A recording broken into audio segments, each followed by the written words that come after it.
डोंगराळे गावाच्या या सभेप्रसंगी उपस्थित मंचावरील सर्व सन्माननीय पदाधिकारी, नेते मंडळी, या ठिकाणी आशीर्वाद देण्याच्यासाठी उपस्थित असलेल्या माझ्या माता भगिनी, आपल्या गावातील सर्व सन्माननीय ज्येष्ठ मंडळी, शिवसेना, भारतीय जनता पार्टी, राष्ट्रवादी, आरपीआय, महायुतीचे सर्व सन्माननीय कार्यकर्ते, उपस्थित बंधू आणि भगिनींनो, मला वाटतं काही दिवसांपूर्वी डोंगराळेला निवडणुकीचा अर्ज भरण्याच्या पूर्वी मी आणि पदाधिकारी आलो होतो। त्या दिवशी जरा पाऊस पण जोरात पाऊस होता आणि मग आपण शाळेच्या पाठीमागच्या शेडमध्ये एक अर्धा तास संवाद साधून तुमचे आशीर्वाद घेऊन आणि तुमच्याच उपस्थितीमध्ये निवडणुकीचा अर्ज आपण सादर केला। आज डोंगराळे गावाने धनुष्यबाणाला मतदान करून आशीर्वाद द्यावेत यासाठी आम्ही सर्व पदाधिकारी आपल्या गावामध्ये आलेलो आहोत। तसं डोंगराळे गावाला शिवसेना सांगण्याची काही आवश्यकता नाही। गेल्या अनेक वर्षांच्या पासून डोंगराळे गावाने शिवसेनेची आणि भगव्या झेंड्याची पाठराखण केलेली आहे, आशीर्वाद दिलेले आहे।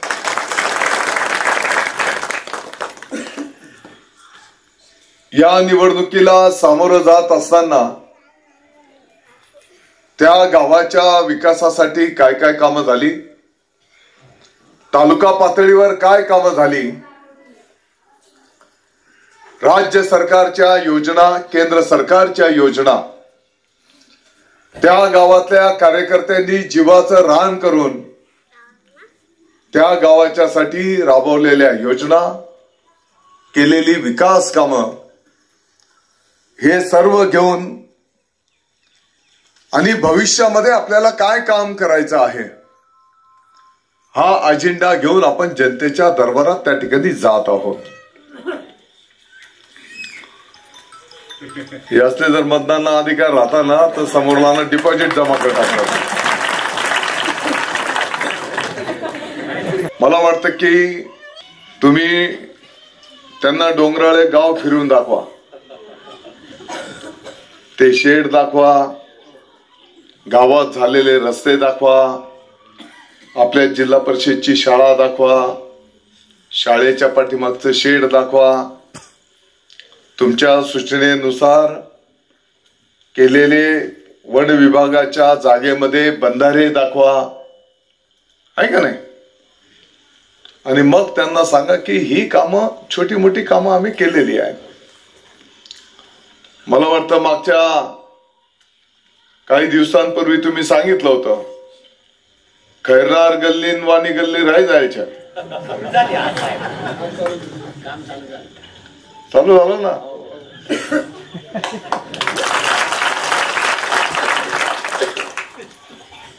एक वर्षभर कामं चालतील, इतका कामं मंजूर करीत यायच्या, काळजी करू नका। नुसत्या तोंडाच्या वाफा दौडून कामं होत नाही,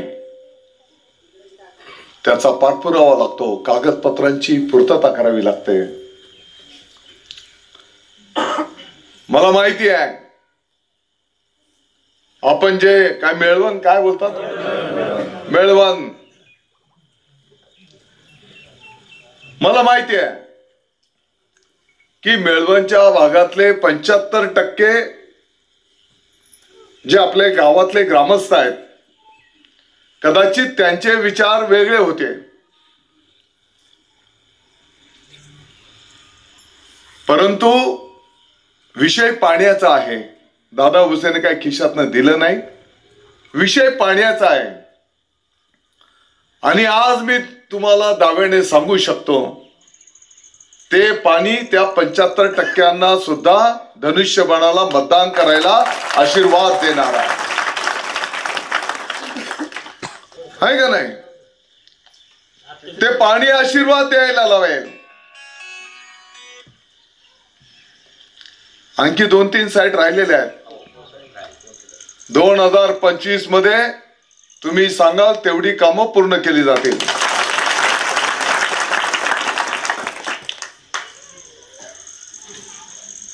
तालुका पातळीवरची कामं तुम्हाला सांगितलेली आहेत.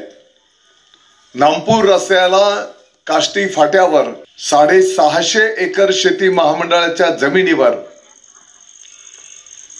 छत्रपती शिवाजी महाराज कृषी विज्ञान संकुल, 5 कृषी महाविद्यालय आणि 1 डिप्लोमा कॉलेज संपूर्ण भारतामध्ये फक्त आपल्या मालेगावला.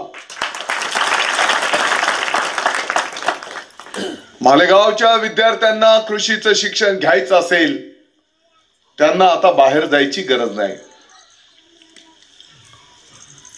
महाराष्ट्रातून हजारोच्या संख्येने विद्यार्थी कृषीचं शिक्षण घ्यायला आपल्या मालेगावला येतील.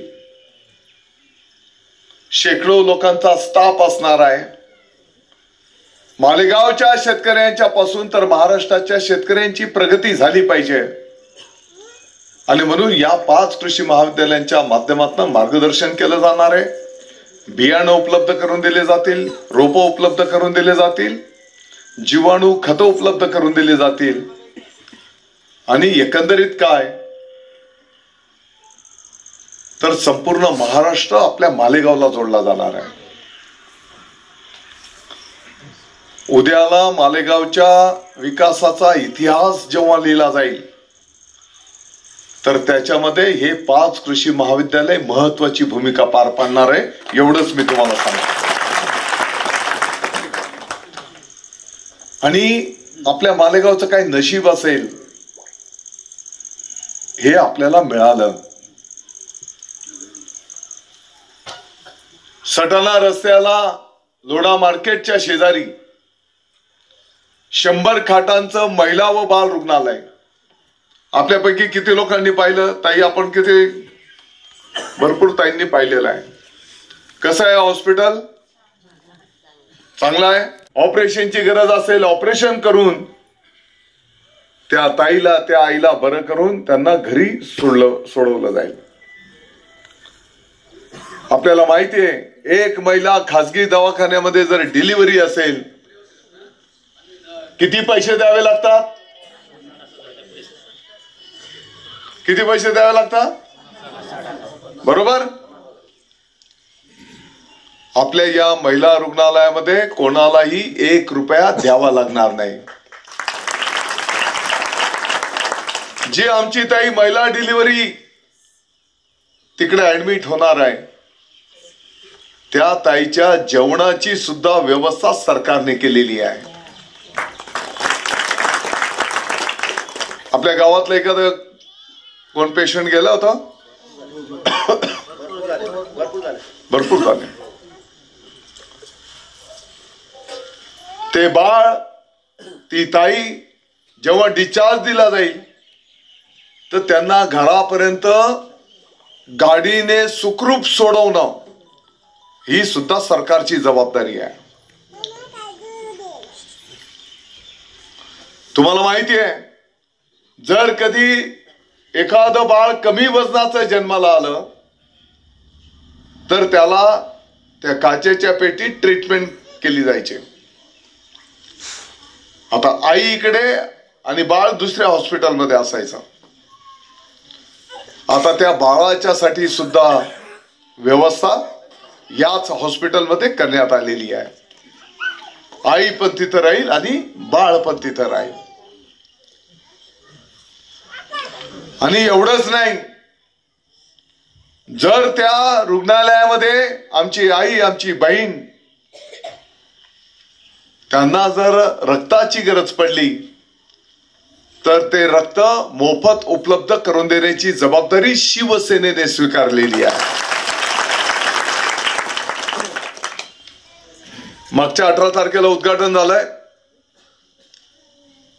माझी माहिती अशी आहे की या 1-2 दिवसामध्ये महिला डिलिव्हरीचा आकडा 1000च्या पुढे जाणार आहे. 1000च्या पुढे फक्त 1.5 महिन्यामध्ये. तर तुम्ही विचार करू शकता की किती पुण्याचं काम त्या हॉस्पिटलमधनं संपन्न होत आहे. किती लोकांचे पैसे वाचतायत, गोरगरिबांचे पैसे वाचतायत. ताई ऑपरेशन थिएटर तर असं केलेलं आहे जसं मुंबईच्या मोठ्या हॉस्पिटलमध्ये असतात त्याच्या तोडीचं ऑपरेशन थिएटर आपल्या या महिला व बाल रुग्णालयामध्ये तुमच्या सेवेमध्ये साठी केलेलं आहे.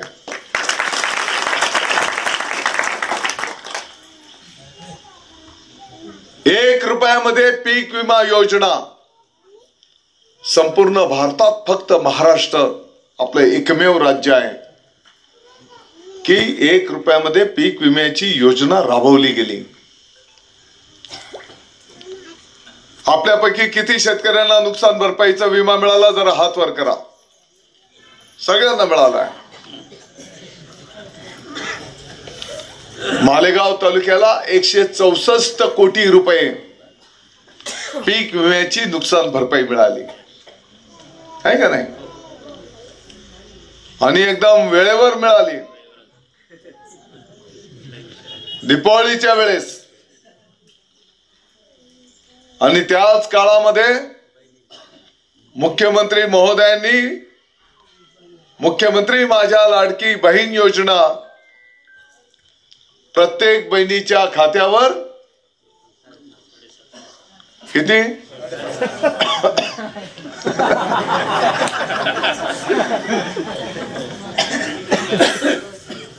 किती घ्या पैसा उभं राहून सांगा.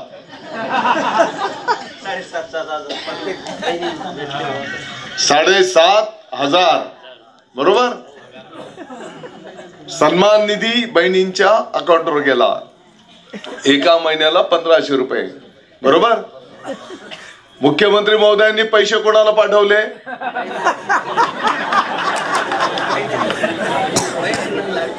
लाडक्या बहिणींना. आणि हिशोब कोणाकडे.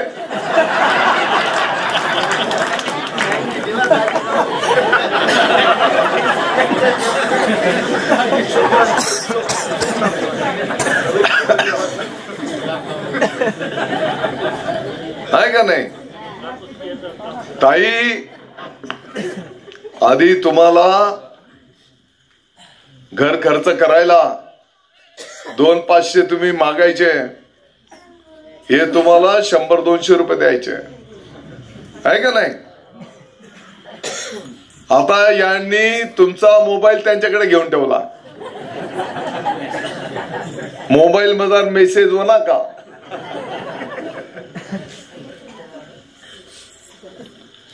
संजू भाऊ मेसेज पाहि राहणार होणार का. पैसा पडणार का. आणि ज्या दिवशी SMS आला पैसे पडले अकाउंटवर का हे घरात गोड गोड बोलायला लागले.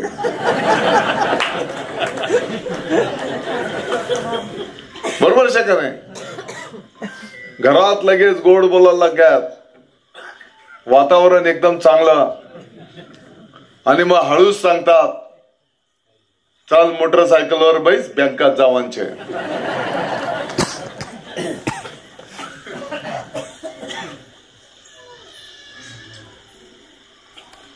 पहिले त्यांना 500 रुपये मागावे लागायचे. आता पेट्रोलले आपल्याला 500 मागणं पडतं. ताई एवढी चांगली योजना आपल्या सरकारने त्या ठिकाणी आणली. विरोधी पक्षाला ते सहन होत नाही. त्यांनी कोर्टात केस टाकली ही योजना बंद करा. टीव्हीला बातम्या पाहिल्या ना.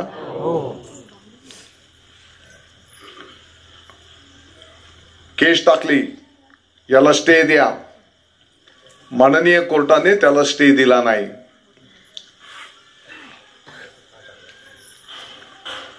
आता काय बोलता. आमचं सरकार आलं की आम्ही योजना बंद करू. अरे सरकार यायला पहिले तुम्ही निवडून तर यायला पाहिजे ना.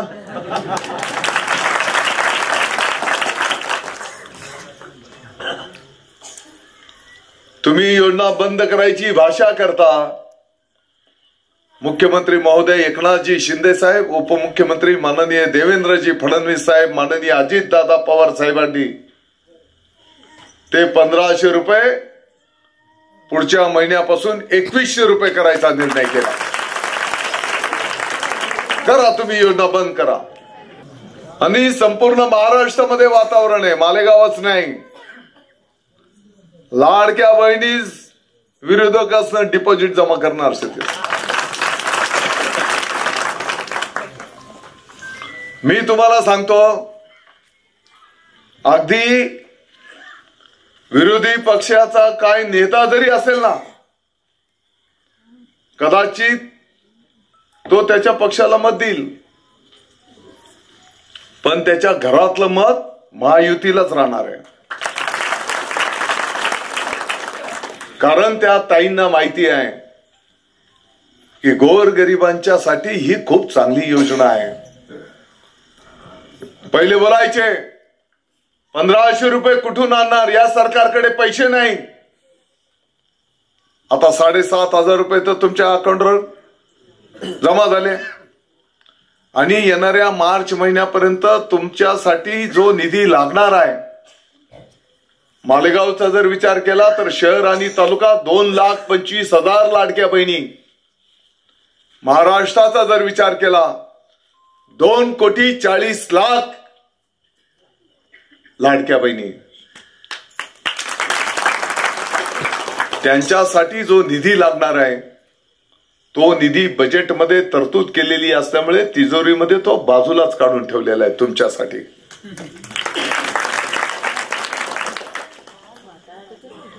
मी वेळेचं भान ठेवतो.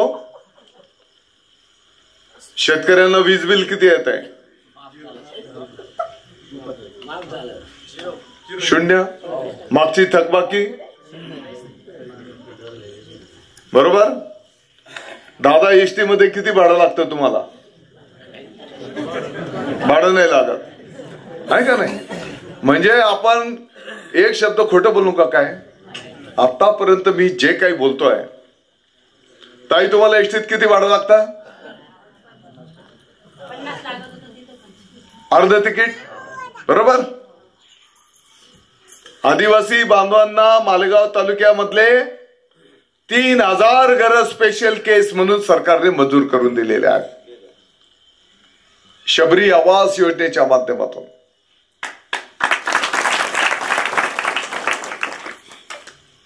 किती योजना सांगू. मुलगी जन्माला आली त्याच दिवशी तिच्या नावाने सरकार 5000 रुपये डिपॉझिट करताय. मुलगी पहिलीत गेली की 6000. ती 18 वर्षाची होईपर्यंत तिच्या नावाने 1,01,000 रुपये डिपॉझिट झालेलं असणार आहे. मालेगाव तालुक्याच्या शहराच्या बेरोजगारांच्या हातांना काम मिळालं पाहिजे आणि म्हणून अजंगच्या 863 एकर शेती महामंडळाच्या जमिनीवर आपली MIDC आकाराला येते आहे. साधारणपणे 5-7 कारखाने सुरू झाले. विजेचा आणि पाण्याची थोडीशी अडचण होती, ती पण कामं आता सुरू झालेली आहेत. आणि म्हणून येणाऱ्या काळामध्ये मला अपेक्षा आहे की ह्या 1-1.5 वर्षामध्ये कमीत कमी 50-100 कारखाने सुरू होतील आणि हजारो लोकांच्या हातांना काम मिळणार आहे. संजय गांधी निराधार योजना, ज्याच्यामध्ये 65 वर्षाच्या वरचे जे आमचे आई वडील आहेत, विधवा बहिणी आहेत, दिव्यांग अपंग लोक आहेत, यांना दर महिन्याला 1500 रुपये पगार मिळतो. मला आपल्याला सगळ्यांना सांगायला आनंद होतो, आपल्या गावोगावच्या कार्यकर्त्यांनी जीवाचं रान केलं, तालुका पातळीवरच्या पदाधिकाऱ्यांनी जीवाचं रान केलं, स्वतःच्या घरचे काम धंदे बाजूला ठेवले. इथं भगवान आहे आपला सुनील आहे, पुण्याचं काम केलं. आज मालेगावला 71,000 लोकांचा पगार चालू आहे. वाईट गोष्ट आहे. आणि एक पगार सुरू करणं 10 कागद लागतात. विरोधी बोलतात दादा भुसेने काय काय, अरे तू एक रेशन कार्ड काढी दाखड आणि तू एक व्यक्तीचा पगार चालू करून दाखव. काय कागद लागतात मग तुला कळेल. काय काय तुम्ही मला आज मोठा राऊंड मारलाय आणि दररोज असं 12-13 गावं 15 गावं काढतोय.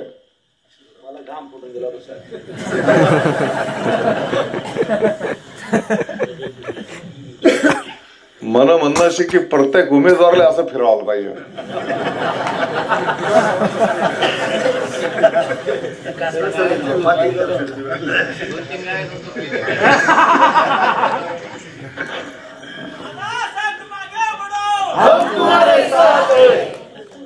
तो टेस्ट करतोय झोपलेत का जागे.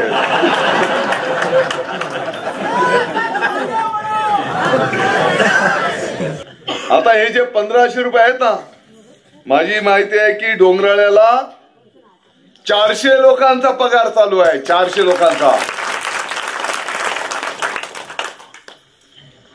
मुख्यमंत्री महोदय एकनाथजी शिंदे साहेब, उपमुख्यमंत्री माननीय देवेंद्रजी फडणवीस साहेब, माननीय अजितदादा पवार साहेबांनी आता निर्णय केला. हे 1500 रुपये 2100 रुपये केले जाणार आहेत. काल धुळ्याला प्रधानमंत्री आदरणीय नरेंद्र मोदी साहेब आलेले होते. जाहीर सभा होते. प्रधानमंत्री महोदयांनी घोषणा केली, पीएम किसान दर 4 महिन्याला 2000 रुपये, वर्षाला 6000 रुपये जे दिले जातात, केंद्राचे 6000, राज्याचे 6000, 12000. पंतप्रधान महोदयांनी घोषणा केली ते आता 15000 रुपये केले जाणार आहेत. देवेंद्रजी फडणवीस साहेब उपमुख्यमंत्री महोदयांनी काल घोषणा केली. संपूर्ण महाराष्ट्राचं वातावरण पाहिल्याच्या नंतर काळ्या दगडावरची पांढरी रेष आहे की महायुतीचं सरकार येणार आहे. फडणवीस साहेबांनी सांगितलं महायुतीचं सरकार आल्या आल्या सर्व शेतकऱ्यांची कर्ज माफ केली जातील. कालच्या सभेत प्रचाराचा शुभारंभ प्रधानमंत्री महोदयांच्या उपस्थितीत झाला. आपल्यापैकी कोण आला असेल? तुम्ही होते? काल घोषणा केलेली आहे. मग तुम्ही मला एक सांगा, आता डोंगराळ्यापासून मालेगावच्या पासून विकास कामांची यादी तर मी रात्रभर वाचू शकतो. पुस्तिका दिलेली आहे तुम्हाला. रात्रभर कामं सांगू शकतो मी. आणि जर एवढं चांगलं काम आपलं सरकार करत असेल तर मग आणखी काय पाहिजे आपल्याला? काही लोक फक्त खोटं बोलायचा धंदा करतायत. काही लोक बोलतात आमले या पक्षांना सपोर्ट शे, आमले त्या नेत्यांना मधून सपोर्ट शे.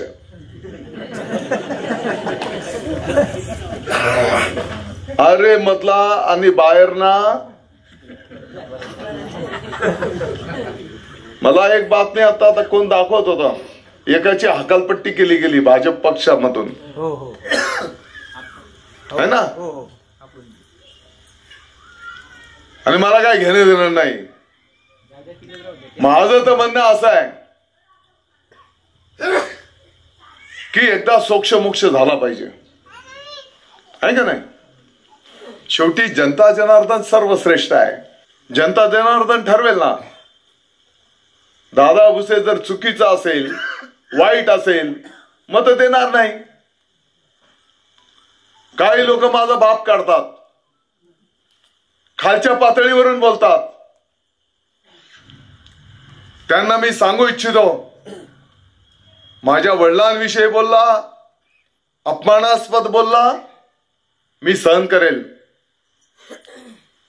परंतु खरंच तू जर तुझ्या बापाच्या पोटची औलाद असशील तर माझ्या एखाद्या कार्यकर्त्याच्या विषयी बोलून दाखव.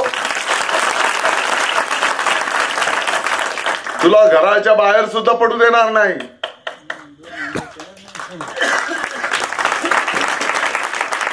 तुझ्या घरना बाहेर सुद्धा पडू देणार नाही. जास्ती नाद करायचा नाही. डोंगराळ्याला पण मी सांगू इच्छितो, सुनील काय सांगत होता की घाबरू नका, दहशत. डोंगराळाना महायुतीना कार्यकर्ता काय बांगड्या थोडी भरेल जातील. आणि दहशत बिशत चालणार नाही. ठीक आहे, लोकशाही प्रक्रिया आहे, जो तो ज्याचं त्याचं काम करेल, काही हरकत नाही. आणि काम करणारच कमीत कमी स्वतःला अंतर्मनले विचारलं पाहिजे, स्वतःच्या मनाला विचारलं पाहिजे. मी तर डोंगराळ्याला पण बोलतो, मी काय केलं, मी काय दिलं, ही भाषा माझ्या तोंडात कधीच येणार नाही. पण हिंदू हृदय सम्राट शिवसेना प्रमुख माननीय बाळासाहेब ठाकरे साहेबांच्या शिवसेनेने आपल्याला काय दिलेलं आहे याचं आत्मचिंतन ज्याने त्याने केलं पाहिजे.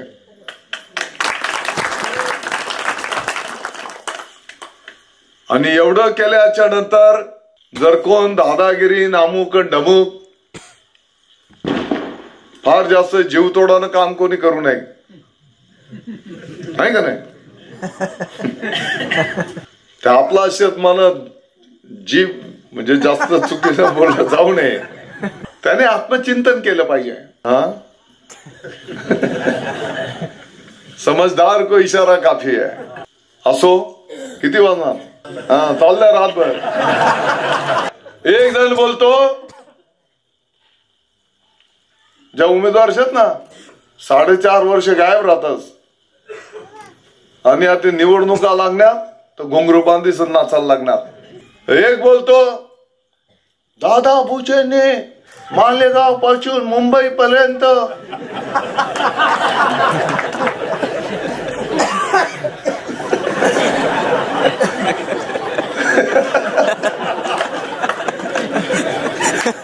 ही ताई दुसऱ्या ताईला विचारते कोण, ती मला माहिती. बरं, तिथपर्यंत मी ठीक आहे.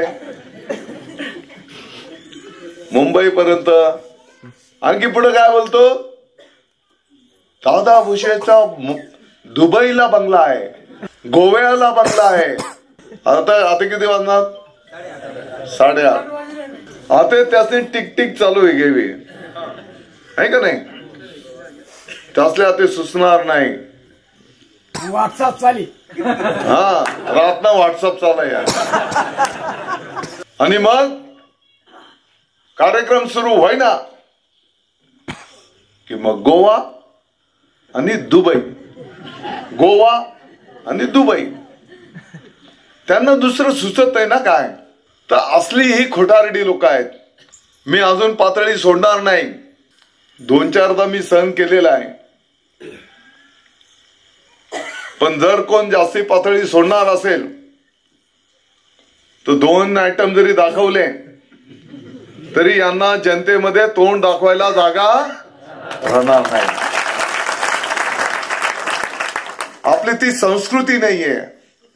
2-3 वर्ष पहिलेपर्यंत दादा भुसे चांगला होता, आहे का नाही. दादा भाऊ तर गोड लागे. 2-3 वर्षात असं काय होई की दादा भाऊ एकदम चुकीचा माणूस होऊन गेला.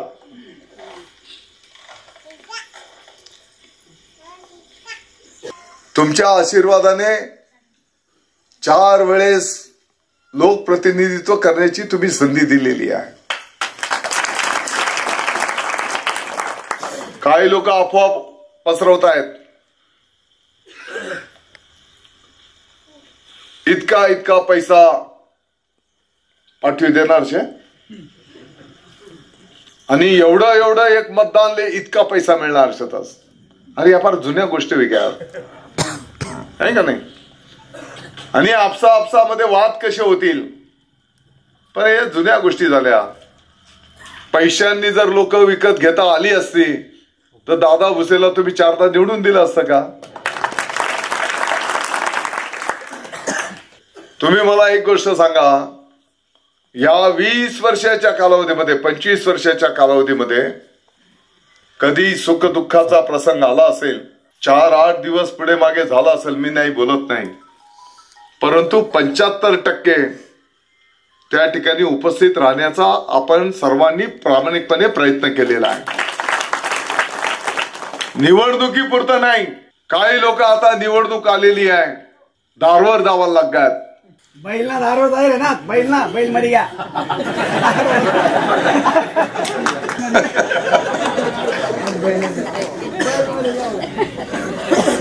श्रद्धांजली देताना रडानं आणि नंतर थोडा वेळ नंतर त्यानं विषय वाईट बोलानं.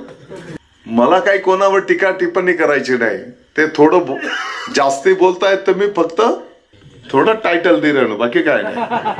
तर माझी सगळ्यांना विनंती आहे, आता एक बहादर काय करतोय माहितीये, गावात गेल्याच्या नंतर आता लोकशाही प्रक्रिया आहे. आता समजा मी काय काम केलं, काय करायचंय, उद्या काय करणार आहे हे आपण मांडतो आहोत. एका गावात अशीच मीटिंग चालू होती आणि मग तो जेव्हा खालच्या पातळीवर बोलायला लागला तर गावातल्या महिलांनी सांगितलं की तुम्ही असं चुकीचं बोलू नका, तुम्ही काय काम केलं, काय करणार आहे ते बोला. आणि त्याने सांगितलं, महिलांनी सांगून टाकलं, आमचं गाव 90% धनुष्यबाणाला मतदान आणि आशीर्वाद देणार आहे.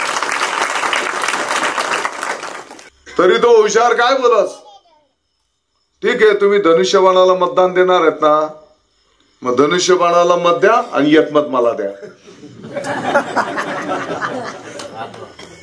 आता ती काय ग्रामपंचायत आहे, काही सोसायटी शेती, इतका मत द्यावा ना, एकच मत द्यायचा अधिकार आहे. म्हणजे तुमची मतं बाद झाली पाहिजे. इतक्या खालच्या पातळीवर हे विचार करतायत आणि त्यांना असं वाटतं की मी हुशार शे आणि बाकीना सगळा त्यात ते काय समजत नाही. अरे हुशारांनो, तुम्ही कसं बोलता, तुम्ही कसं चालता, तुम्ही कुठे पाहता, तुम्ही दिवसा काय करता, तुम्ही रात्री काय करता, समाजाचं तिकडे लक्ष असतं. लक्ष रास का नाही? आणि म्हणून तुम्ही लोकांना किती वेड बनवण्याचा, अफवा पसरवण्याचा प्रयत्न केला तरी जनता जनार्दन 20 तारखेला तुम्हाला तुमची जागा दाखवणार आहे. 23 तारखेला जेव्हा पेट्या फुटतील त्याच्यातनं धनुष्यबाण आणि धनुष्यबाणच बाहेर पडणार आहे. डोंगराळ्याला मी विनंती करणार आहे आणि मला आनंद झाला, जुने नेते सगळे टीम मतभेद विसरून आणि त्यातल्या त्यात आता युवा पिढी चांगलं नेतृत्व या ठिकाणी करायला घेते, त्या सर्वांचं मी अभिनंदन करतो. काही किंतु परंतु असेल तर तो बाजूला ठेवायचा आहे. विषय विजयाचा नाही. ज्या पद्धतीने अफवा आणि खालच्या पातळीवरनं हे सगळं चाललेलं आहे, विषय विजय किती हजारांनी होतो, लाखांनी होतो, विषय त्याचा आहे. आणि मला विश्वास आहे जनता जनार्दन तर आशीर्वाद द्यायला उत्सुक आहे. सगळीकडे तुम्ही कोणत्या पण गावामधनं रिपोर्ट घ्या, आता सगळीकडे सांगताच की दादा भाऊ संध्याकाळना टाइम द्या. काम धंद्याचे दिवस आहे, वस्तुस्थिती आहे. काही ठिकाणी कांदा लागवड चालू आहे, कधी पावरचा दिवस राहतो, वस्तुस्थिती आहे. परंतु आता आपल्या मालेगाववर इतर ठिकाणच्या प्रचाराची पण जबाबदारी आहे. दुसरीकडे पण प्रचारले जाणं पडेल. मी आता विनंती करणार आहे की धनुष्यबाणाची जबाबदारी आता तुमच्यावर आहे. ताई तुम्ही सर्वजण धनुष्यबाणाला आशीर्वाद देणार आहेत? आवाज कमी होणार. धनुष्यबाणाला आशीर्वाद देणार आहेत? डोंगराळ्याने डोंगराळ्यापुरतं मर्यादित न राहता आपला मित्र परिवार, आपले नातेवाईक जिथे जिथे असतील, शक्य झालं तर प्रत्यक्ष किंवा फोन करून धनुष्यबाणाला मतदान करण्याची आपण त्यांना विनंती करावी. मला विश्वास आहे की ते 100% सांगतील की आम्ही हाईच तुमले सांगणार होतो. गेल्या 20-25 वर्षांच्या पासून तुमच्या आशीर्वादाने आपण सोबत प्रवास करतो आहोत. दादा भुसेला तुमच्या आशीर्वादाने मंत्रिपद जरी मिळालं असेल, दादा भुसेने मंत्रिपद डोक्यात जाऊ दिलं नाही. तुम्हाला कधी बॉडीगार्ड, गाड्या घोड्या काही दिसता का? पोलीस गाड्या? उलट कधी कधी आपलाच लोकच प्रश्न पडत, खरंच मंत्री शका नाही शका आहे का नाही? मंत्री म्हणतात की गाड्या, लवाजमा, जॅकेट आहे का नाही? मी दादा भुसेला सांगून ठेवलंय, ज्या दिवशी मंत्रिपद डोक्यात गेलं की त्या दिवशी तुझं दुकान बंद. महाराज तुमचं कीर्तन वगैरे तर ते ठीक आहे, परंतु तुम्ही ज्या घोंगडीवर उभं राहून कीर्तन करतायत आणि ज्या माईक वरून तुम्ही बोलतायत, तुमचं कीर्तन जर थांबलं तर मी पण ते घेऊन जाईल आणि घरी मी पण आरामाने झोपेल. ते मला बी वाटत नव्हतं कोणतरी चुळबुळ करेल, कोणतरी थोडे उठले तर मी आवर्त घेईल, परंतु कोण उठायला बोलत नाही. कारण ही छत्रपती शिवाजी महाराजांच्या विचाराची सभा आहे. भारतरत्न महामानव डॉक्टर बाबासाहेब आंबेडकर साहेबांच्या विचाराची ही सभा आहे. भगवान वीर एकलव्य महाराजांच्या विचाराची सभा आहे. महात्मा ज्योतिबा फुले साहेबांच्या विचाराची ही सभा आहे. जे आपले क्रांतिकारक होऊन गेले त्या महान विचारांची ही सभा आहे. लाडक्या भावाची सभा आहे. लाडकी बहीण नमक, लाडकी बहीण नमक. तर मी तुम्हाला एकच कळकळीची विनंती करतो, 20 तारखेपर्यंत खूप वेगवेगळ्या प्रकारच्या अफवा येतील. करजगावांना असं झालंय, तो फुटी घ्या, तिकडे असं झालंय, तिकडे तसं झालंय. तर कोणत्याही आपल्या डोक्याच्या पलीकडच्या अफवा येतील.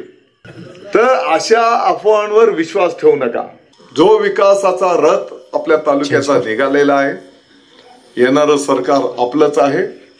आपल्या मालेगावचं नाव आपण सर्वांनी खूप कष्टपूर्वक मोठं केलेलं आहे. शिवमहापुराण कथा किती लोक आले होते मालेगावला? सगळे आले होते. ताई त्या कथेला सुद्धा काही लोकांनी विरोध केला होता. पोलीस स्टेशन मध्ये गेले होते, कोर्टात गेले होते. त्या शिव महापुराण कथेमुळे आपल्या मालेगावचं नाव संपूर्ण भारतात चांगलं झालं आहे.